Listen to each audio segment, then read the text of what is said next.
So this car has two sets of floor mats. It has a rubber set of floor mat, then it has the usual cloth sets of cloth floor mats. With rubber floor mats, what we do is we check for, we should have checked for this first, and when we wash the car, we use a pressure washer and we spray it off because the vacuum isn't really effective. So what I'll do is I'm going to go ahead and take this out first, then I'll start vacuuming the carpet and the floor mats, then we'll come back and hit the seats.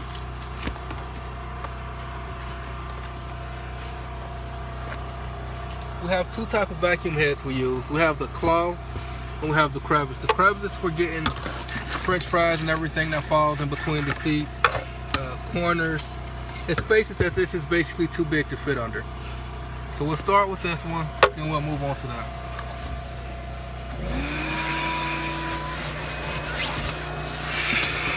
Like washing, when you vacuum, you still want to move in overlapping passes. It makes everything more even.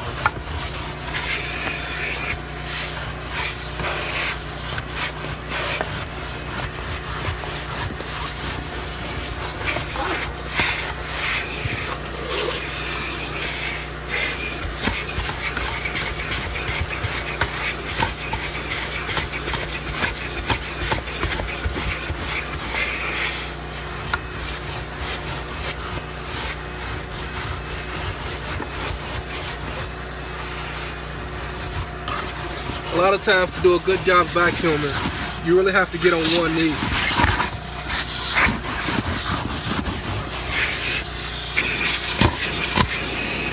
And what I'll do now, because I'm having a hard time getting the bottom of the carpet, is I'll unhook it, I'll take this part, and I'll push it up, give me better access to the bottom of the carpet.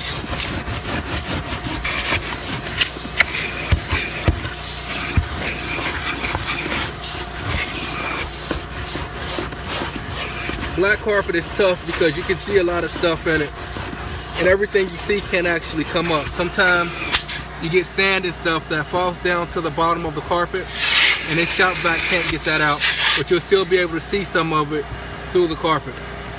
So now what I'll do is I'll take this floor mat, I'll take this side and I'll lay it on the seat. We lay it that way because we don't want this part to damage the leather. Now we'll go over and we'll finish vacuuming everything up.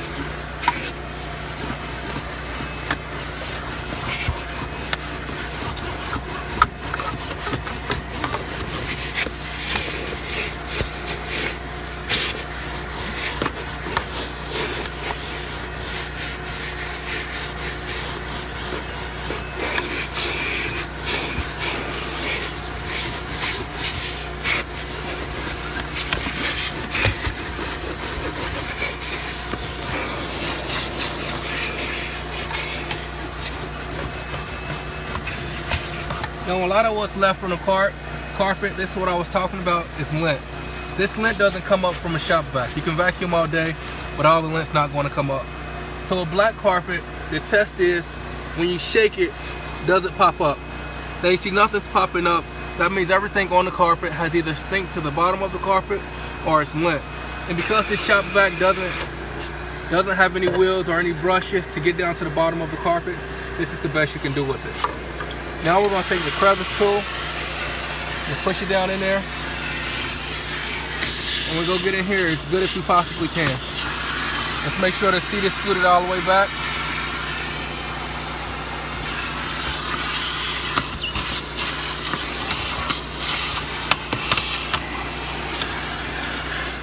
All these corners are pretty hard to get. What we'll do is use an air compressor and blow everything to the back, but my air compressor tipped over and the oil got displaced, so it'll take a few hours before it actually starts again. Now I'm going to pull this back so I can see better. You always want to look down here and make sure you're not vacuuming up change or jewelry or anything like that.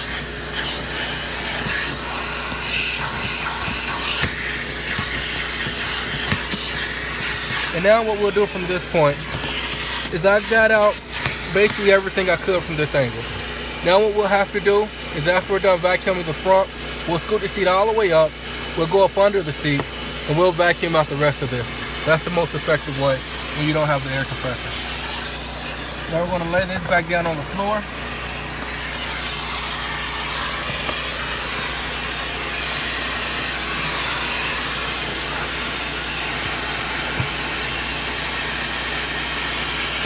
Put it back on. Get up under the seat as much as I possibly can.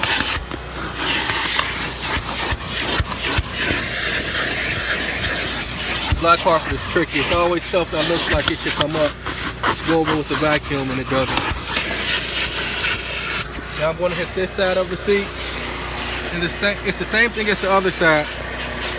You get as much of it up as you can. But once you get everything up, once you can't get anything else up, you go from up under the seat and you vacuum it out that way.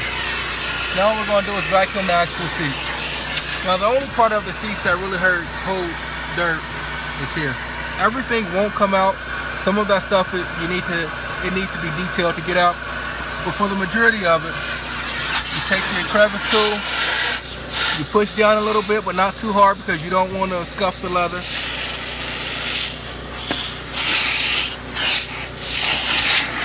Vacuum it out.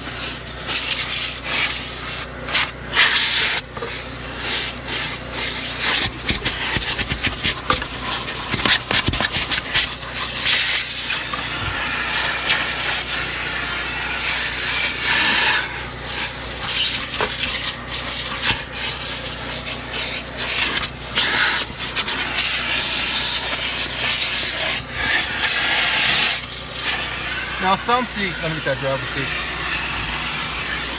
Now some seats, this is common in high-end cars and cars with more options.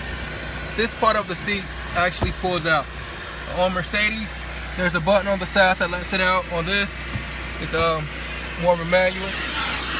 So you always want to make sure you get in there because just because you don't notice it or see it doesn't mean the customer won't see it. A lot of times with Mercedes, what happens is once you take the key out, the seat goes to upright position. This pulls in. And so once they start their car up, the first thing that'll happen is this part will push out, that seat will lay back. And if you missed anything in here, it'll show. And if you didn't get in this crevice here, it'll also show.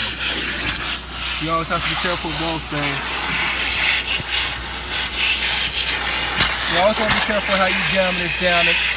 You always want to be careful how you jam this down in a crevice like this because you don't want to knock this off the track.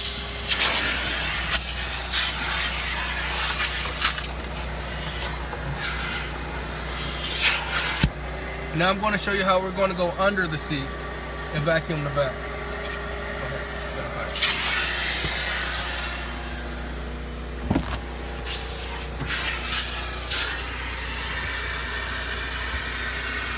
Lift that seat up.